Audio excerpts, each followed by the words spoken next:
ഒരു 50 വർഷം മുന്നേ ഉള്ള ഗൾഫ് രാജ്യങ്ങളെ നിങ്ങൾക്ക് ഓർമ്മയുണ്ട്. കേവല സമയം കൊണ്ടാണ് ഗൾഫ് രാജ്യങ്ങൾ വലിയ രീതിയിൽ വികസിച്ചത്.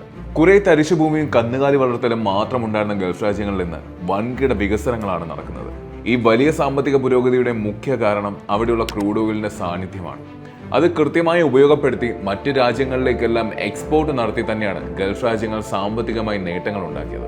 ഇത്തരത്തിൽ പ്രകൃതിദത്തമായ ഒരു നിധി ഇന്ത്യയിലുമുണ്ട്, ചന്ദനം.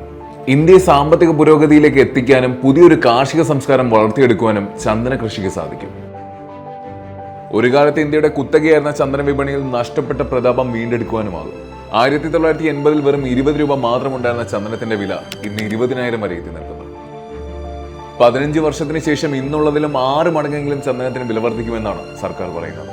കൂടാതെ ഒരു കാർഷിക സംസ്കാരവും നമുക്ക് വളർത്തിയെടുക്കാനാകും. അതുപോലെ തന്നെ ഏതൊരാൾക്കും വളരെ എളുപ്പത്തിൽ കൃഷി ചെയ്ത് മികച്ച സാമ്പത്തിക ലാഭം ഉണ്ടാക്കാൻ പറ്റിയ ഒന്നാണ് ജസ്പെയിന്റെ സാൻഡൽവുഡ് പ്രോജക്ട്.